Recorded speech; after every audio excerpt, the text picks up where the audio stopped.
केशवाय नमः। ॐ नारायणाय नमः। ॐ माधवाय नमः। ॐ गोविन्दाय नमः। ॐ विष्णवे नमः।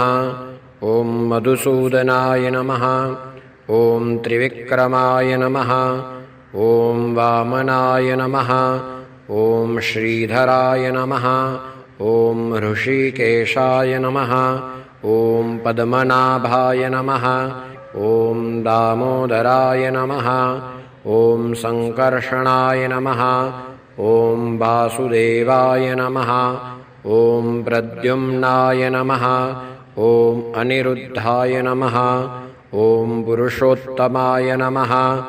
ॐ अधोक्षजाय नमः। ॐ नारसिंहाय नमः। ॐ अच्युताय नमः। ॐ जनार्दनाय नमः।